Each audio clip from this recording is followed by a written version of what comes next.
Salut Jeff, C'est Géo. alors de quoi tu vas nous parler aujourd'hui? Alors aujourd'hui, on va parler de techniques à la volée qu'on n'utilise pas souvent, mais que les gens aimeraient faire, mais réussissent pas parce que ça associe beaucoup le relâchement et voilà, le relâchement. Alors, la volée amortie, D'accord. la demi-volée. Ok. Deux coups qui peuvent être très forts, surtout sur terre battue où le rebond, l'énergie est absorbée par le sol. Alors, on va commencer par la volée amortie.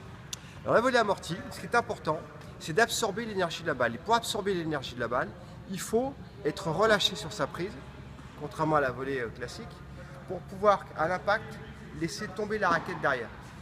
Et sentir que cette raquette part à l'arrière. Si elle va vers l'arrière, ça veut dire que vous absorbez une grosse partie de l'énergie de la balle et que la balle qui repartira vers l'avant aura le minimum d'énergie pour passer le filet. Pareil sur le revers, ici, et je laisse tomber mon tamis vers l'arrière, c'est-à-dire que la balle pousse la raquette vers l'avant. Et donc pour réussir à ça, il faut vraiment avoir ce relâchement au niveau de la balle. Donc voilà pour la volée, petite démonstration, entraînez-vous. Et en travaillant ce relâchement, ça vous aidera aussi pour l'amorti et avoir la sensation qu'il n'y a pas de besoin au tennis de forcer sur les avant-bras et le poignet. Pour la volée, la demi-volée, ce qui est important, il y a trois éléments qui sont importants. La première, la flexion des jambes. C'est-à-dire qu'on ne va pas la chercher comme ça, il faut se forcer à descendre les jambes pour garder la tête de raquette au-dessus du poignet.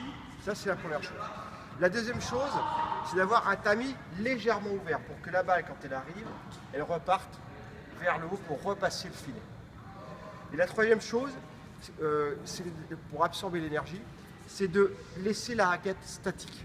C'est-à-dire ne pas pousser avec la balle, mais laisser la balle rebondir comme sur un mur ouvert.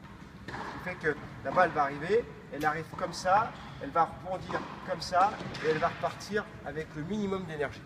Si on commence à bouger le tamis, on a les chances de changer l'orientation du tamis, donc de faire la faute, ou de rajouter donc de l'énergie à la balle, et c'est tout ce qu'on ne veut pas faire, comme pour la volée amortie.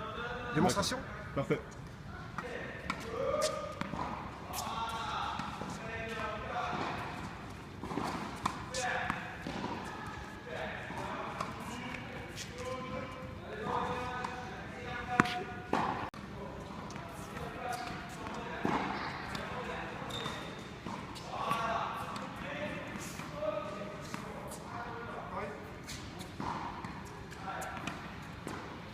Alors, petit récapitulatif pour cette vidéo. Déjà, ne pas oublier que ces deux gestes sont très techniques et sont difficiles à réaliser. Très souvent, les joueurs tentent de faire des volées amortis alors qu'il est plus facile de faire des volées claqués. Mais le point clé qu'il ne faut surtout pas oublier, c'est d'être relâché et d'absorber la puissance. Et contrairement aux volées claqués, ne pas être rigide sur le poignet.